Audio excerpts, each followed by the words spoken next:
And we had talked about Elijah. And so if you remember when we were talking, he basically had been running from Jezebel and was hiding out. And God went and got him, talked to him and said, you know, hey, you're doing this self-pity party, and you don't understand. You are not the only one. I've got all of these others that are out there that have not bowed to Baal.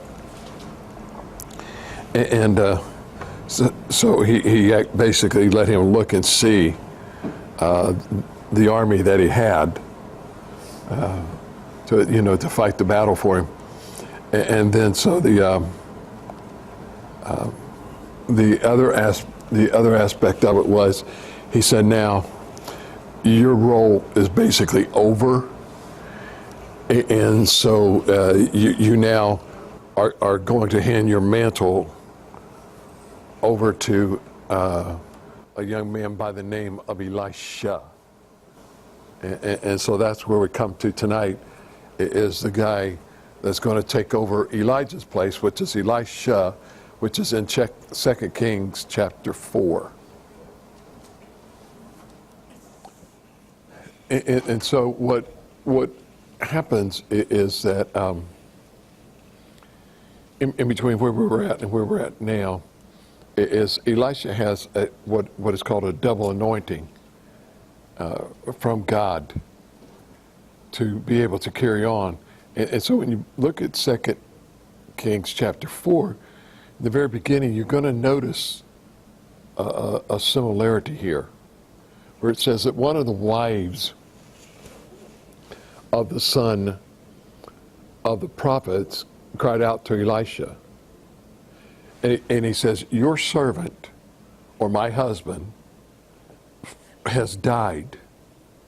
Now, you know that your servant has feared the Lord, and the creditors is coming to take my 2 children as his slaves. And so back in this period of time, if you owed someone money, they could come and take anything that you had to pay that debt. You didn't have the money, then they would say, okay, I'll take your kids. I'll take your property, I'll take your wife, I'll take whatever you have. And so this guy died owing this other gentleman some money. And so what he did was he came and took this lady. He says, now the creditor's coming to take my 2 children as the slaves. So since we don't have anything to pay, the creditor's coming to take our 2 sons away. And Elisha asked her, he says, well, what can I do for you? Tell me, what do you have in the house? And look at what she says. She said, your servant has nothing in the house except a jar of oil. Sound familiar? Remember the widow woman that God sent Elijah to? And he said, hey, I need you to fix me some food. And she says, are you nuts? You know, all I've got is just enough meal, grain, to fix a little bit of bread with the oil and bake this thing. And my son and I are going to eat that bread, and that will be our last meal. We're dying because we don't have anything else. And so she says, this is all we got in the house. They've taken everything else. He left us with absolutely nothing. Then he said, well, here's what I want you to do. I need you to go and borrow empty containers from everyone, from all your neighbors. Hey, don't just get a few of them. Then go in, shut the door behind you and your sons, and pour oil into all these containers. Set the full ones to the side, to one side. Now, if you remember, the same kind of miracle, but in a different fashion. Because if you remember with the widow woman, she basically just kept pouring out of the same container, and it never ran dry. He says, now, here's what I want you to do. I want you to take your little jar of oil, and I want you to go get all the containers that you can from your neighbors. And I just want you to start pouring that oil into the container. This sounds like one of those David Copperfield illusion tricks where it just keeps pouring and pouring and never stops. And then what I want you to do is set them all to one side. So she left. After she had shut the door behind her and her sons, they kept bringing her containers. She kept pouring. When they were full, she said to her son, bring me another container. But he replied, there aren't any more. Then the oil stopped. There aren't any more containers. And so the oil stops. So she went out, she told the man of God, and he said, here's what I want you to do. I want you to go out here and I want you to sell all the oil, and I want you to pay the debt so your sons can live on the rest.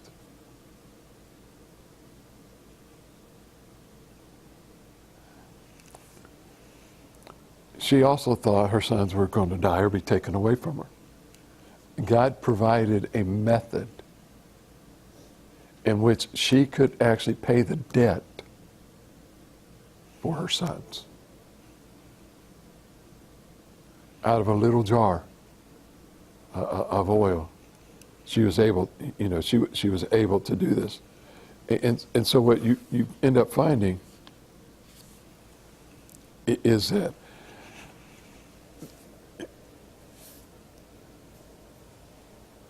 we see this one miracle, okay?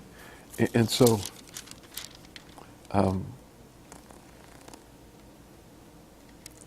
when you begin to look at all of these miracles, there's another one about a Shunammite, a woman. She was a prominent woman who lived there, persuaded him to eat some food, so whenever he passed by, he stopped there to eat. Then she said to her husband, I know that the one who often passes by here is the Holy Man of God. So verse number 10, so let's make a small room upstairs and put a bed, a table, a chair, a lamp there for him, so whenever he comes by, he can stay here. So Elisha keeps going back and forth, and every time he keeps going back and forth, he keeps going back and forth by this house. And there's this woman, and every time that he passes by, Elisha stops in to eat.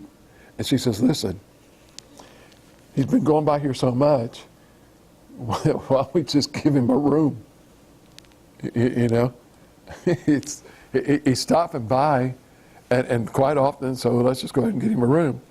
Well, one day he came there, stopped, went to the room upstairs, lie down, and he ordered his attendant, Gehazi, call the Shunammite woman. So he called her, and she stood before him. And he said to Gehazi, say to her, look, you've gone to all this trouble for us. What can we do for you? Can we speak on your behalf to the king or to the commander of the army?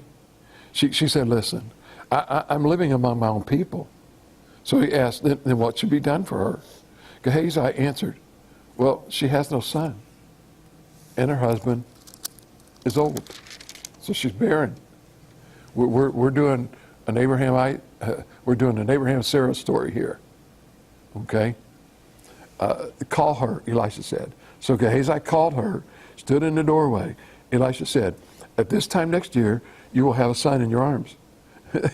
She looked at it, then she said to him, no, my Lord, man of God, do not deceive your servant. The woman conceived and gave birth to a son at the same time the following year as Elisha promised her. Then the child grew. One day went out to his father, the harvesters. Suddenly he complained to his father. He said, my head, my head. His father told his servants, carry him to his mother. So he picked him up, took him to his mother. The child sat on her lap until noon, and then he died. It sounds to me almost like an aneurysm type deal. Okay, and then he died. Then she went up, laid him on the bed of the man of God, shut him in, and then left. She summoned her husband and said, please send me one of the servants and one of the donkeys. So I hurried to the man of God and then came back. But he said, why go to him today? It's neither new moon or Sabbath. There's no reason for you whatsoever to go to him, because the only time you go to the man of God is when there's a new moon, okay? When there's the full moon, or if it's on the Sabbath day. That's when you're supposed to do this. She replied, everything is all right.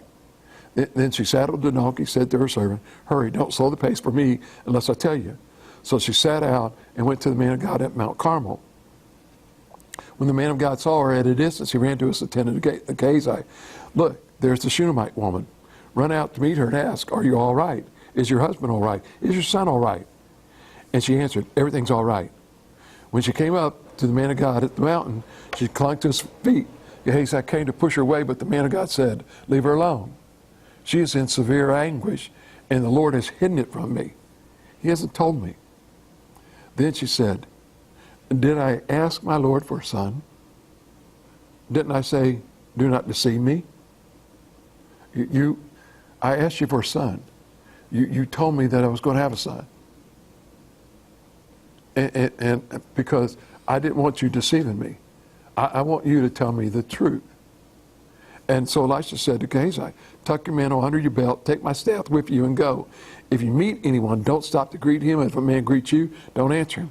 Then place my staff on the boy's base. Servant, I want you to go ahead of me, and here's what I want you to do. Then the boy's mother said to Elisha, as the Lord lives and as you yourself live, I will not leave you. So he got up and followed her. Gehazi went ahead of them, placed the staff on the boy's base, but there was no sound or sign of life. So he went back to meet Elisha, and he told him, the boy didn't wake up. Well, when Elisha got to the house, he discovered the boy lying dead on the bed. He went in, closed the door behind the two of them, prayed to the Lord. Then he went up and he lay on the boy. Okay? He put mouth to mouth, eye to eye, hand to hand. While he bent over him, the boy's flesh became warm. I mean, I'm in your face. I'm right there. Hand to hand, nose to nose, eyes to eyes, face to face. We're here. And so, he said, and the boy's flesh became warm. Now look at this.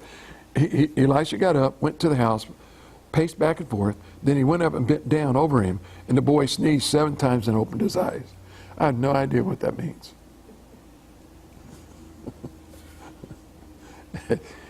It means something, okay? But look, and what did he say? Elisha called Gehazi and said, call the Shunammite woman. He called her and she came. Then Elisha said, pick up your son.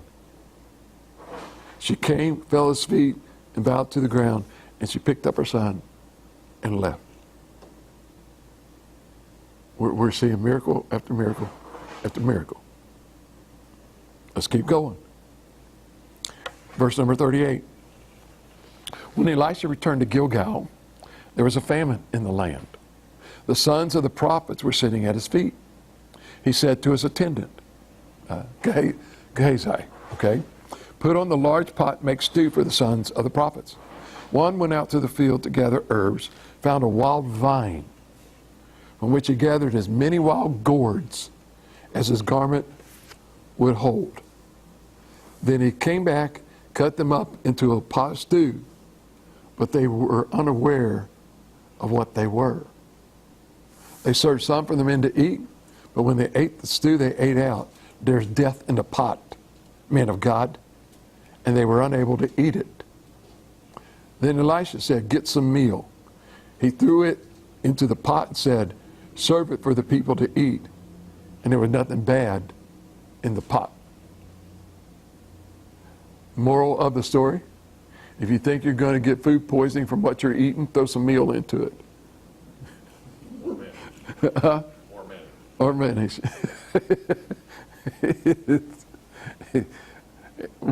we got another miracle. They were all going to die. And Why? The one thing that I learn out of this is, if you don't know what it is, don't eat it.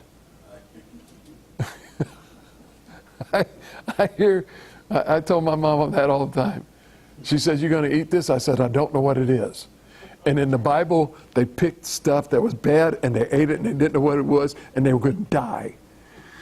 So you can tell me that that's Brussels sprouts all you want to. I don't know. If I don't know what it is, I ain't eating it. That's the moral of that story. They ain't got Reese cups and Coke, don't eat it. Mm-mm.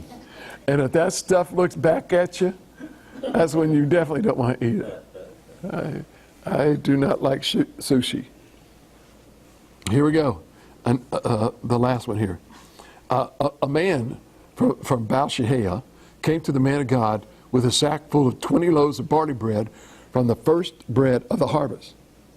And Elisha said, "Give it to the people to eat." But Elisha's attendant asked, he said, "What? Am I to set 20 loaves before 100 men?" "Give it to the people to eat," Elisha said, "for this is what the Lord says. They will eat and they'll have some left over." So he gave it to them, and as the Lord had promised, they ate and they had some left over. So we're finding God giving a story after story after story in 2 Kings chapter 4 of miracle after miracle after miracle. And when you begin to look at this, what you end up finding out really is that there's one common thread that basically is running through every one of these stories. Everyone that Elisha met are human, and they all are in some type of a dilemma. Dying, sick, not enough food to feed, all of the people. And what you find is that no matter what the situation was, no matter what the problem was that Elisha was coming into contact with, God always had a solution. These are good stories to read, but they're more than stories. They're intertwining lessons that says this, that no matter what situation any of us come into, God has a solution. The problem is, many times, we don't want to wait on His timing. We're in a hurry-up mode. I know you're God, I know you can do this. So, how many of y'all remember the old show back in the remember when Jimmy Carter became president in 1976? Right? The peanut farmer. They came out with Billy Beer. But they also came out with a show called Carter Country. And you remember the mayor? The little chubby guy? And they would come in with all kinds of problems. And his solution was always, handle it, handle it, handle it. Handle it, handle it, handle it. And sometimes what we try to do is we try to use God like we're the mayor, and we're telling Him, handle it for me. Handle it, just handle it. Just handle it. He says, no, you don't understand. I've got solutions to the situation that you're in. And in due time, it'll be okay. Remember, the boy had died. And Elijah said, okay, here's what I want you to do. I want you to go in my place. And I want you to take my rod, the staff that I have, and I want you to take the boy's face and touch the rod onto his face, and that'll heal him. And Gehazi comes back and he says, hey, it didn't work. There's something wrong here. And God speaks to him and says, you need to go. You don't need to send in, you need to go. And you don't need to touch him with a rod. You need to touch him. Don't use a go-between. Let's go to the real thing. Here's what I want you to do. And remember in the other part where he says, God hasn't told me yet. God hasn't spoke to me yet to say what to do. You know, and then he got the message from God, and he told her, you go get the jars and all the containers, vases, and everything that you can get from all of your neighbors, and we'll just keep pouring oil in them, and you go sell them, and then you'll have enough money to pay debt, and plus have enough money to raise your sons. And so all through this intertwining of these stories, time after time after time after time, every solution or every problem that Elisha encountered that had a human barrier, God was always providing his solution. And this is what God's telling us in our lives. I've got the solution. Listen to me. I'll show you what it is that you need to do. Don't get ahead of me. Let me walk in front of you. And we'll be okay. And so what you begin to see is when you look at all of these miracles that that he did. You find that the woman was barren, and in a Jewish society, for a woman to be barren was almost a curse,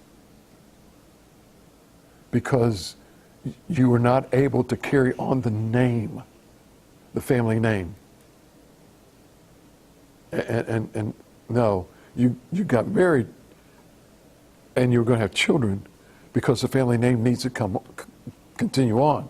So it basically, and don't get me wrong, but most of the time,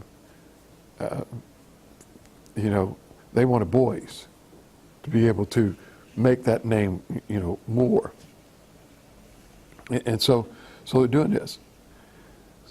So here the man of God comes and says, okay, here's what God's saying. You're going to, by this time next year, you're going to have a son. And what happened? On that day, not a day before, not a day later, on that day, that 1 year anniversary, she had a son. And then all of a sudden, the son dies. She is totally devastated. You told me. You told me. And now he's gone. And what did God do?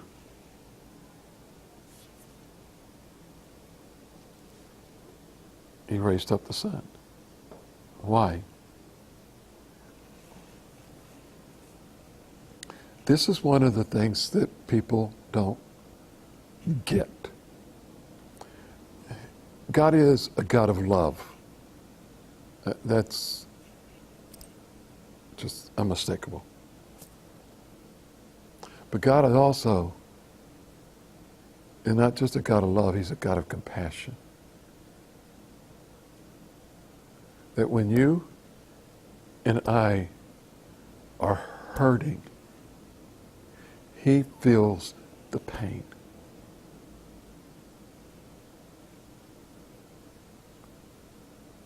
He could have told that woman, I don't have time to mess with you. I got plenty other things to do over here.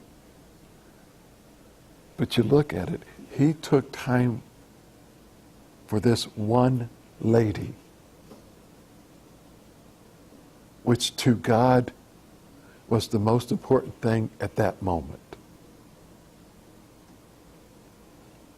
He didn't piddle paddle around it. He was direct to the point.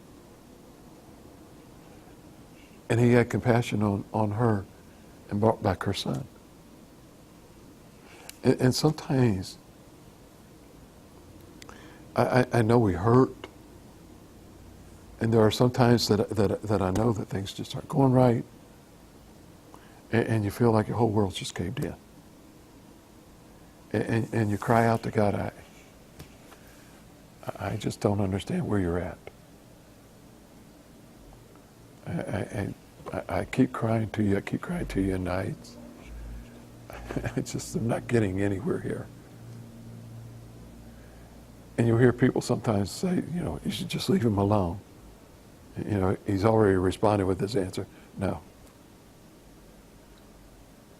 God wants you to know that he loves you. And when you hurt, he hurts. You go all through the New Testament when you see Jesus coming to people hurting. The Bible said he always looked on them with compassion. While everybody else was too busy going in multiple different directions, Jesus was saying, there's somebody in this crowd that touched me. There's somebody in this crowd that's hurting. There's somebody in this crowd that needs my attention, Father. Who are they? Show me. Show me who they are. So that, Father, I can show them how much you love them and how much you care. And so he begins to, hear all of this. And so when we begin to look all the way through this story, there's really some lessons for us to learn. Okay? When you begin to look at this story, you begin to start seeing these people as more than people. Okay? Verse number 8. The Shunammite woman. Okay? She was what? In verse number 8.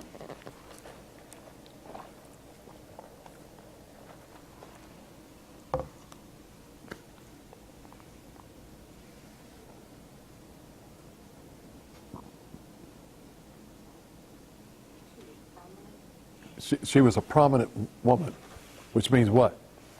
If you got somebody that's in the community and they're a prominent person, generally who are they?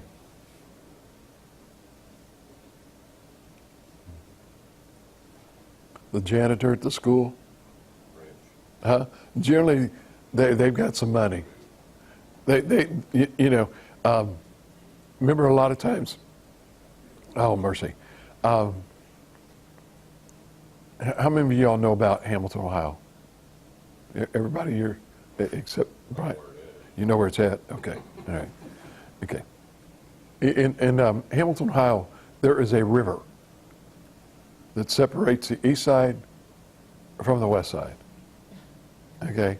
Back in the days when I went to school back in the 70s, the east side of Hamilton was the poor side of Hamilton. The west side of Hamilton was the rich side of Hamilton. Okay? Now, that's what they always said. But if you went to the east side of Hamilton and you went down Dayton Street, there was some really nice homes there. That used to be the rich section. Yeah. Okay? But if you went to the west side of Hamilton, not far west, but just right along the river on D Street, and if you would go from Main Street and go towards Columbia Bridge on D, you run into all of those old homes, man, of people that had money. Okay? And I don't know how many of y'all remember where the children's home was? The children's home on D Street. That house, I forget how many rooms it had, but it probably had about 20 to 30 rooms, It had a carriage house in the back, I think one or two carriage houses out in the back for the servants to stay, as well as where they kept all the horse and buggies and stuff when back in the day when there wasn't any cars. Those people, it was, ask Diana sometime how her dad would take her driving down this is the rich people's houses, over on D Street, and it would tell her that. So here she is, she's a prominent woman. She's got some money, okay? So what we're seeing and what God's showing here is when you started in verse number 1 of chapter 4, you find a widow woman. Now you come to a Shunammite woman. From very opposite ends of the spectrum. The widow woman had nothing but a flask of oil. That is all she had. The creditors had come and taken everything else, and the only thing she had was her 2 sons and this flask of oil. And the 2 sons are leaving to pay the debt. And God had enough compassion on this widow woman to give her enough to pay off the debt so she could keep her sons. Now, widow woman's got sons or children. The prominent woman has none. And so what does he say? I'm going to give you a son. The widow woman who had nothing but sons, God gave her wealth and sons. The widow woman over here had wealth,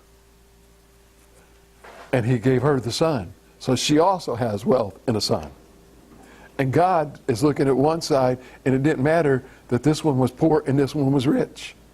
God was trying to understand, I love you both. And this is where sometimes the old saying that God does not have a respector of persons. It doesn't matter to God whether you are male or female. It doesn't matter to God if you speak English, German, Spanish, or Swahili. He doesn't care. It doesn't matter to God whether you are rich or poor, or if you have children or no children. To God, we all are the same.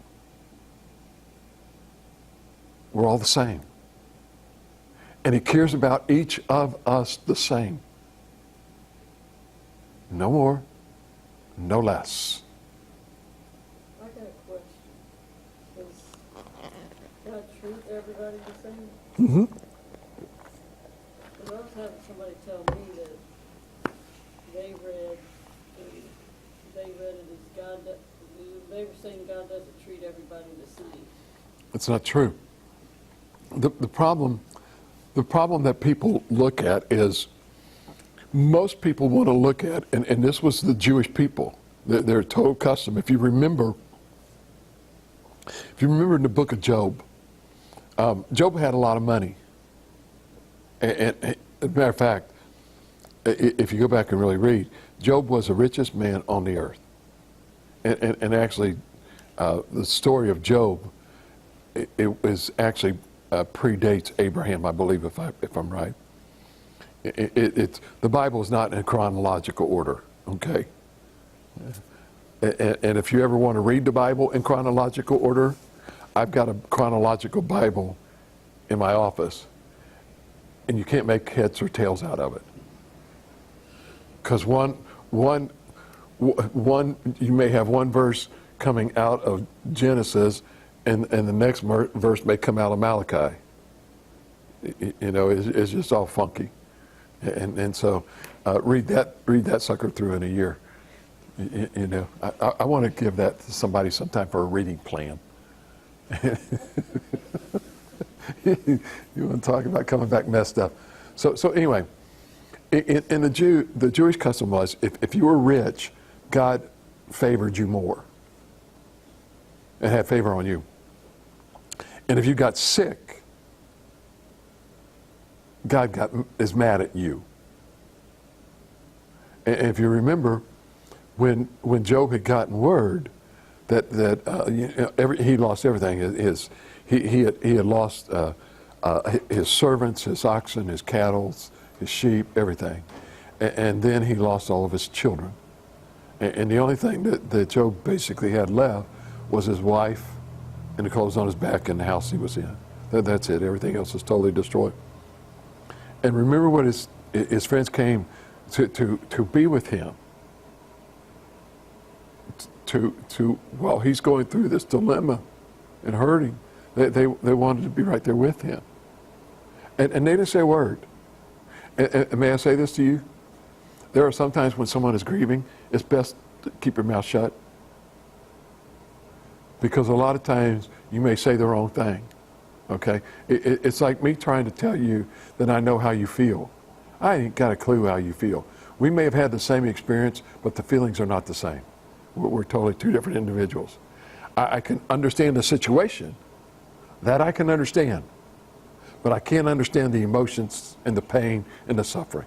It's just, each of us experience different in all of this. So here he is, and they've been sitting with him 7 days, and now they begin to speak. Okay, Job, we sat here for 7 days with you, and we've kept our mouth shut. Now it's time for us to talk. What in the world did you do to God to make him so mad at you, to put you in this situation? I had no clue what I did, because if you remember, what did God say to Satan when Satan wanted to get at Job? He says, or when Satan came, God says, "Hey, have you considered my servant Job?" Yeah, I've considered him, but I also know I can't get to him because you got him messed up. There's nothing I can do to him. But God was really praising Job Oh, absolutely. for what, Because he knew exactly what Job was going to do.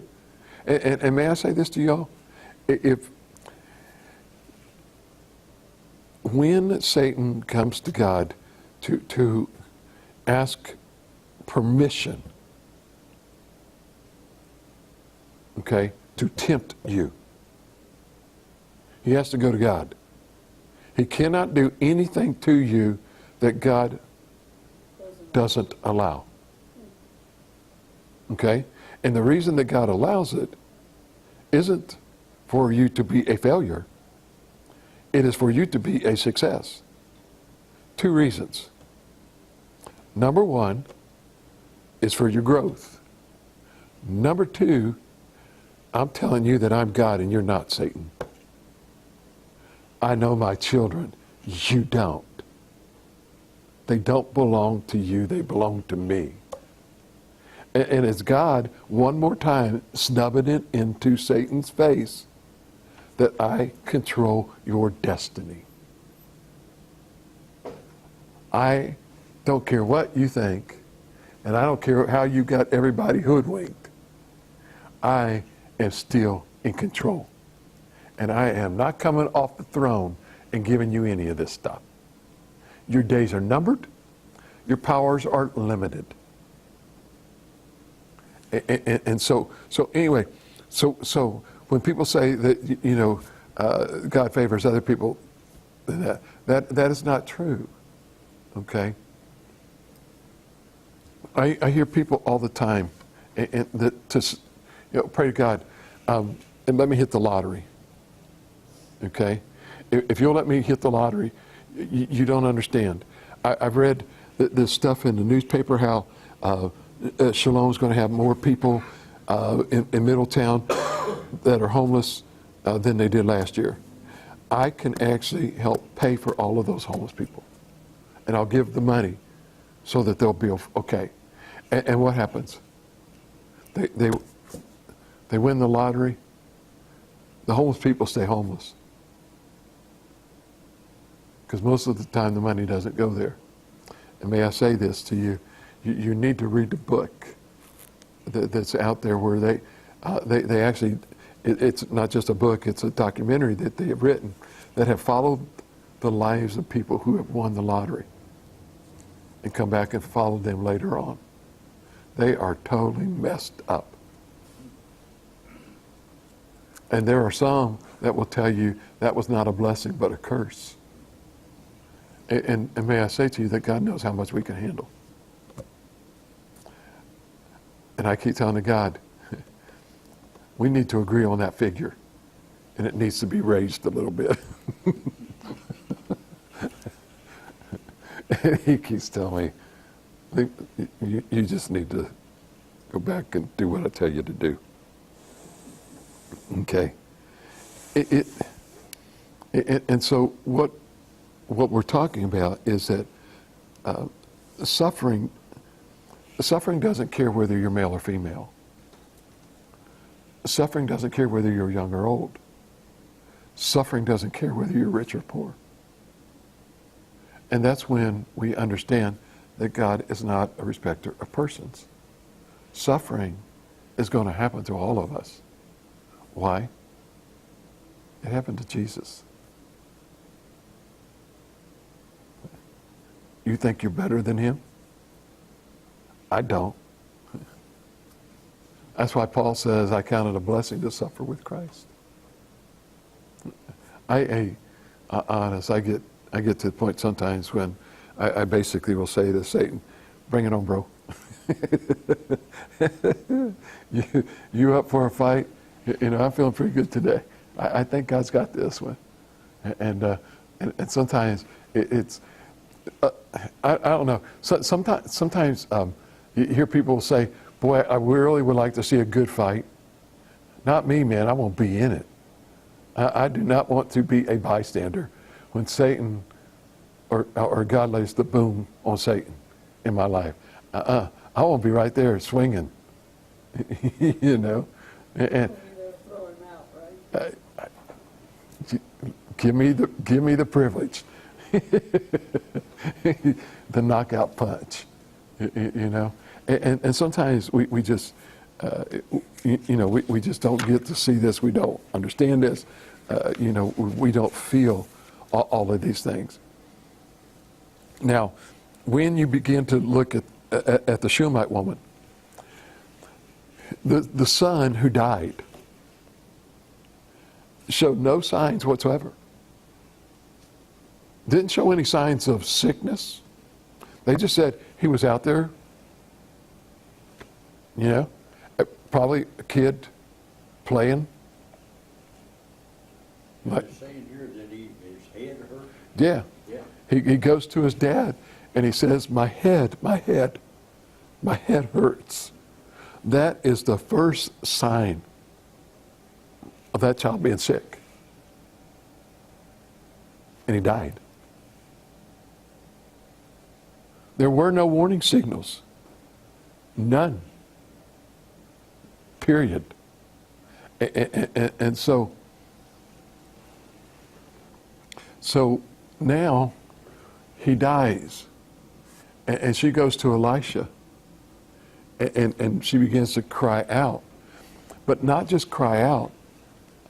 How many times has somebody come up to you and shared with you that someone that you both knew has died?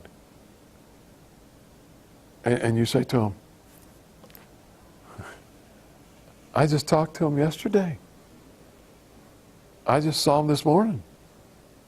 They didn't look sick to me. We were just talking last week. And there was no sign whatsoever that I saw. I go back, to my son. My son, he said, there was no sign. I've been working out. I've been doing all of this stuff. And no pain whatsoever. But then all of a sudden, there is this excruciating pain that feels like somebody, he said it felt like somebody was just grabbing him from the back and just squeezing as hard as they could on his chest. And he said, that's the only sign that I ever felt. Period. And sometimes it's like a total shock.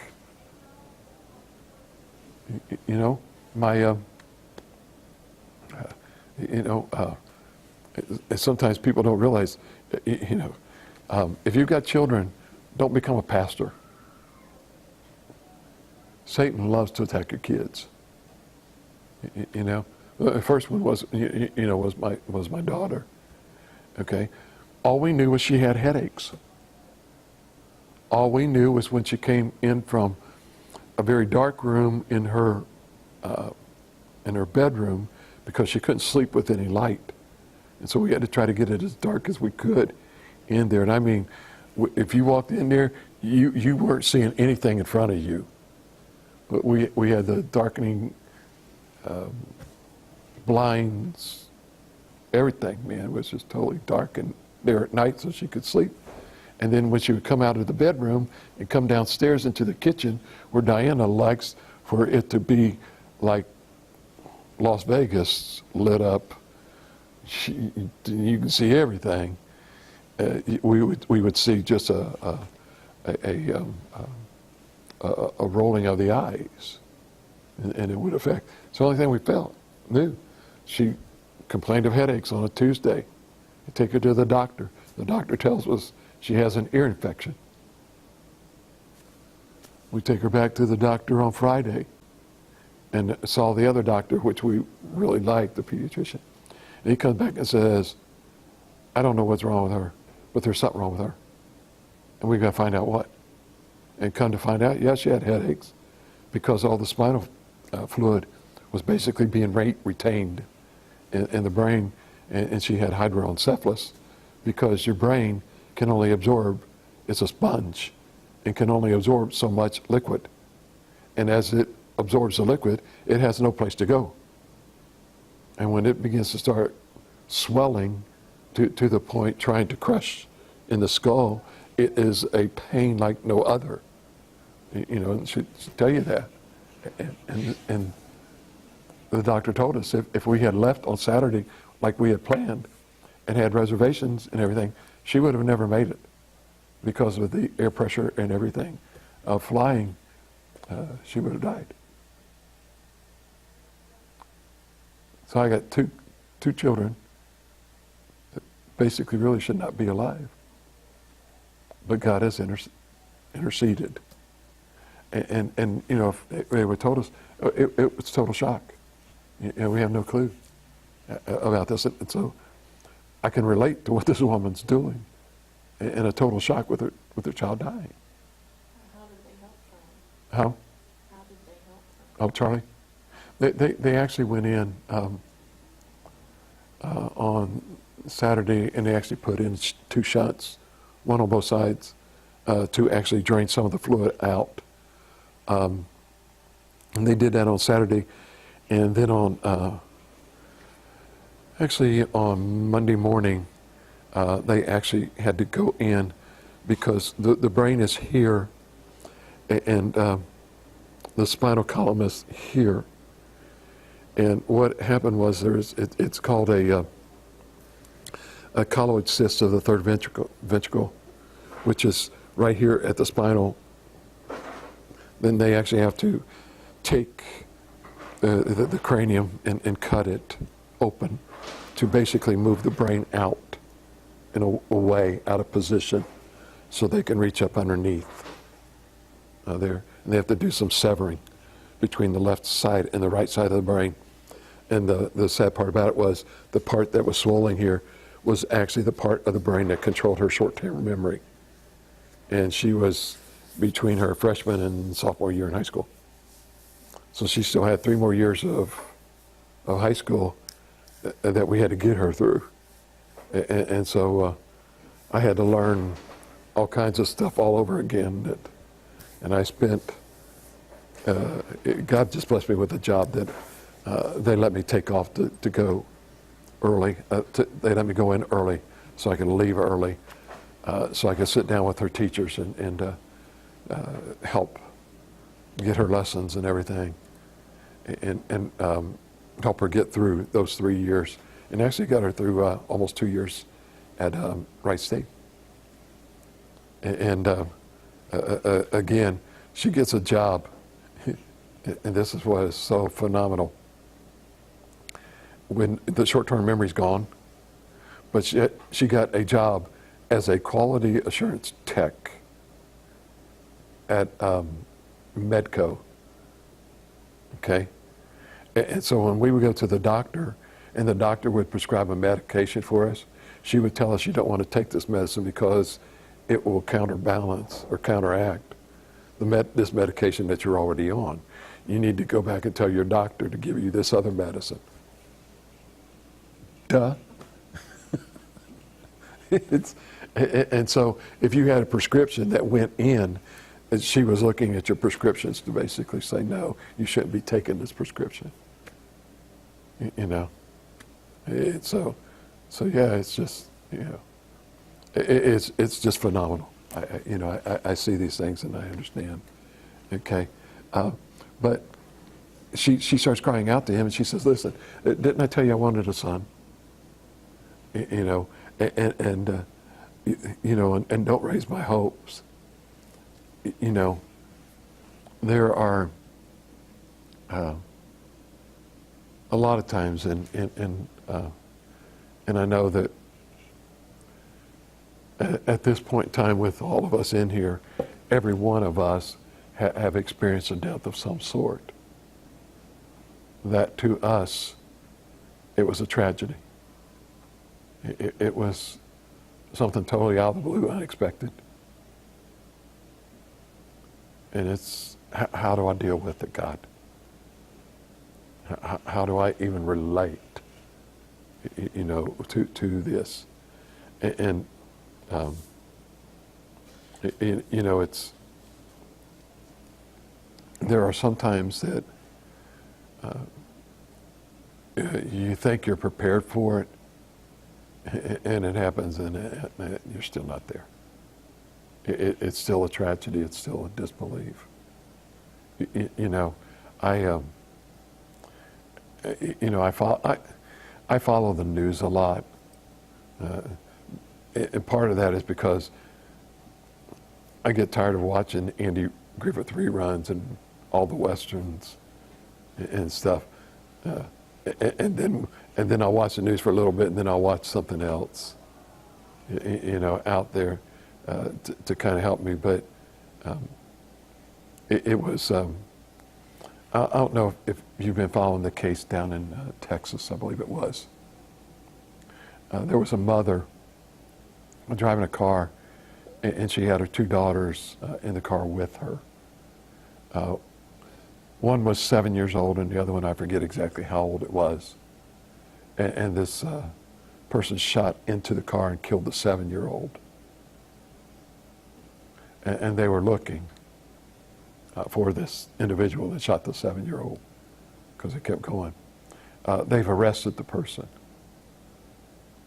They finally found them, and they've been questioning them.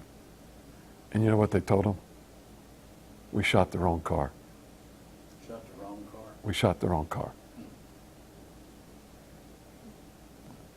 We were going after someone that drove a car like that, but it wasn't them. Or how many times, you know, you read the newspaper of a drive-by shooting and a kid's in their room, and the mom and dad go running in there, and you know, the child is the one that's suffering. And we talk of these, they're tragedies. The young boy that was, what was it? Do you remember? He was in a minivan, and somehow he got locked in. Yeah, and couldn't get out, and he called 911.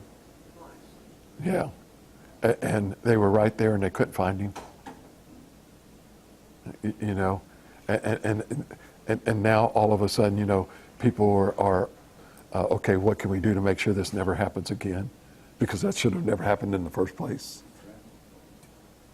You've got all of these devices, you know, baby cribs where kids, you know, got caught in between the mattress and this, or a child laying in bed. I don't know about y'all, but I can't tell you how many times we put our kids in bed with us late. You know, I mean, because you put them in their playpen or their crib, right? and they just started crying. And then they would shut up as soon as you went in there. And it's like there's nothing wrong with them.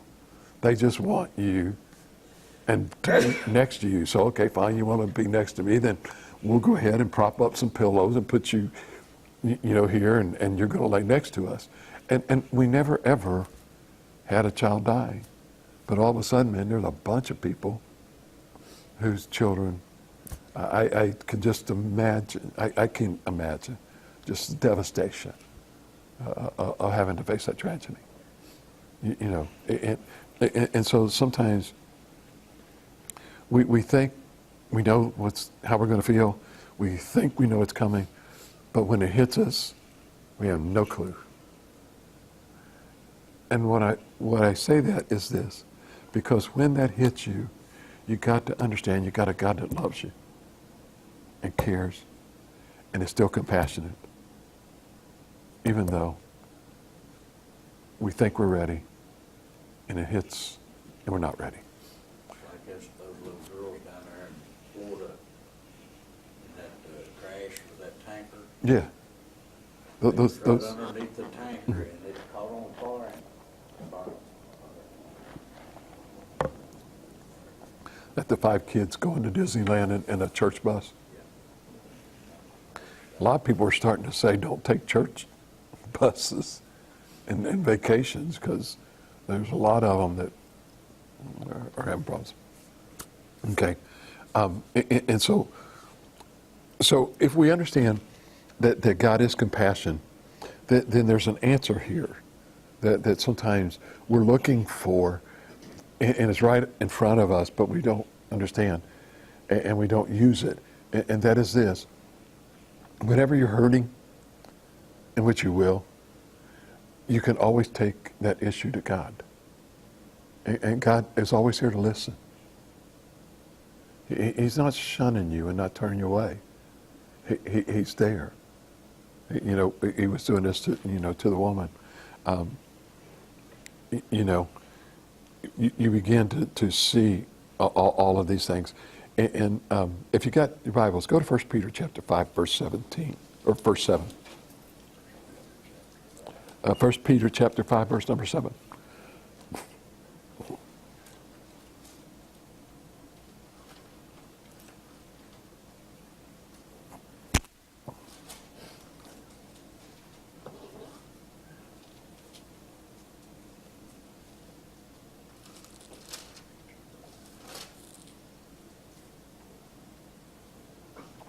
Somebody got it, 1 Peter 5, 7? Casting all your care upon him, for he cares for you. Yeah. Cast what? Cast all your cares? All your care upon Yeah. him. And some of the other ones will actually tell you, because here's, so what do you read? Cast all your cares upon him, because he cares for you. Now, what do you think there? What's he talking about?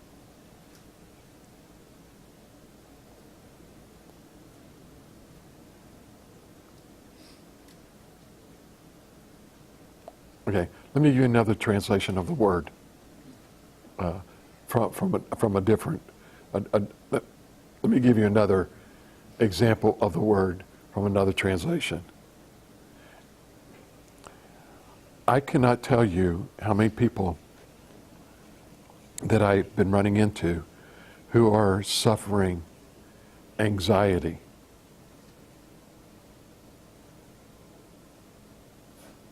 I mean, it's just everywhere. Am I right? Everywhere. Can I tell you what 1 Peter 5, 7 says? Cast all your anxiety upon the Lord, because he cares for you. A lot of times what we think is, my cares are this. I'm having issues. I'm having problems. For instance, something happened, and I'm having a hard time dealing with it, and all this and that. And you have anxiety, which leads to panic attacks. And may I say this to y'all? Every one of us suffer anxiety to some extent. Some a little bit more than the other. Okay? But we all do. Mine is a fear of water. And I think I share with you. Michael and Charlie went with us after they got married. And we didn't know it, but that's when she was actually pregnant with RJ. And we were staying in Las Vegas, and we were going to Williams, Arizona to catch a train, because there was an old train that got robbed and all this other stuff. But it took you from Williams, Arizona over to the Grand Canyon. Okay, so you had to drive. Well, this was before they put that new highway in there, because before trucks and everything would drive down and go across the Hoover Dam and go on over into Arizona and go that way.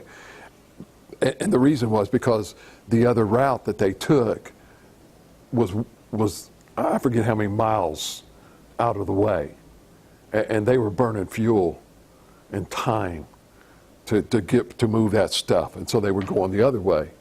And so they decided they are building a road that goes across the lake there and goes from one side of the dam to the other. And that sucker is way up in the air.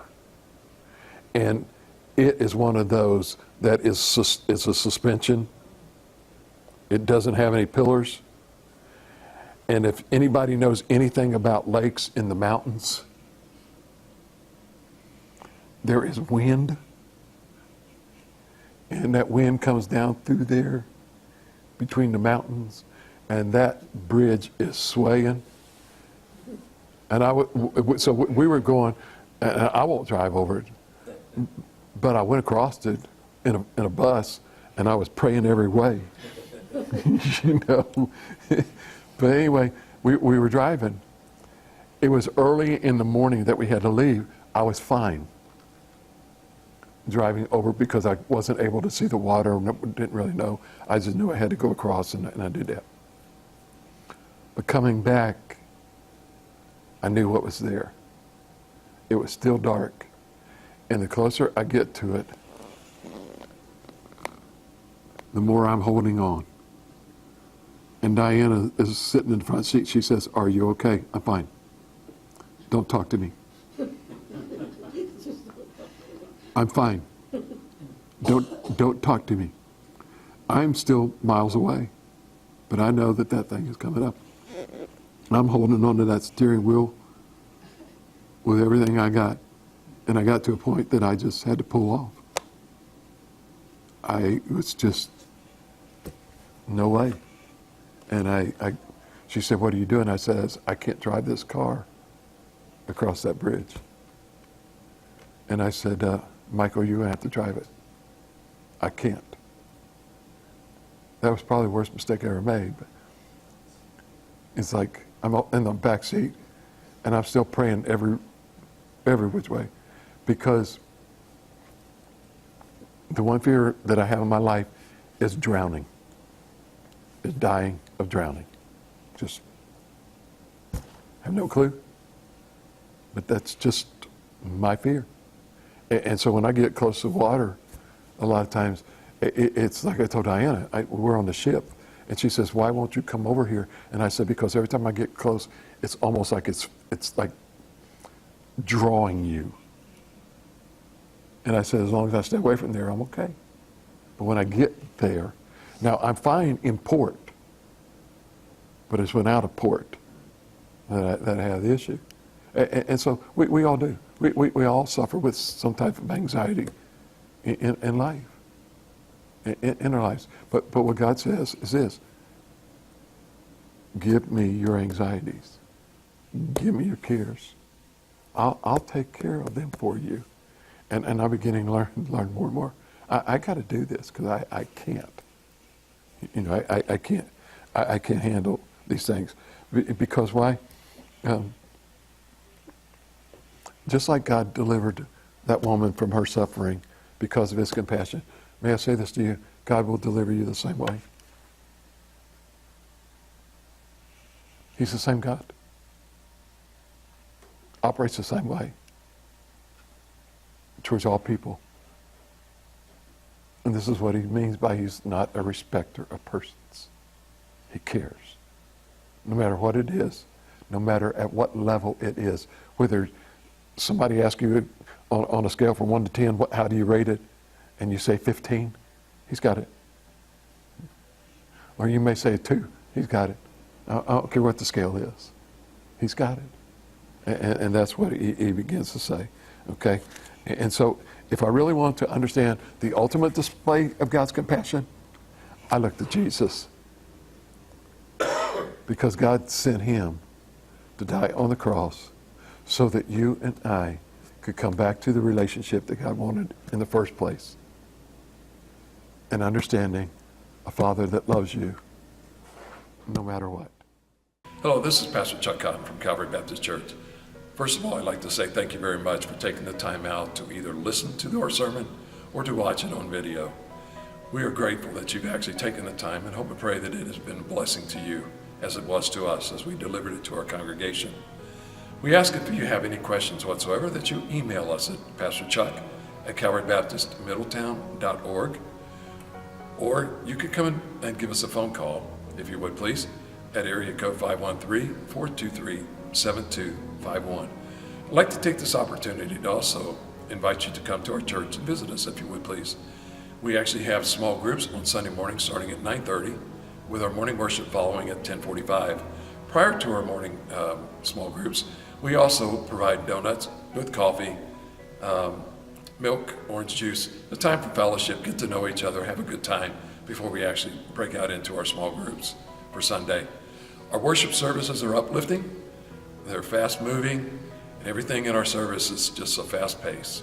But we do take time every once in a while to slow down as we feel the Holy Spirit moving, and we never want to hinder it in any way. We also have on Sunday evening and during the school year, we have Awana, and Awana starts with the Puggles, actually from age 2 all the way up through high school. And during that period of time, we also have a worship service. Both of these start at 6 o'clock and end at 7:30. Our Wednesday night, we have a Bible study, which starts at 7. We generally finish about 8:15. We would love for you to come and visit with us. Don't have to dress up. Just come as you are, because to us, it doesn't matter. You're a child of God, a creation of His, and so to us, you're important to everything that we do.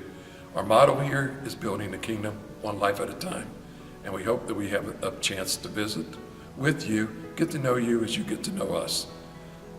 So thank you, and may God bless you.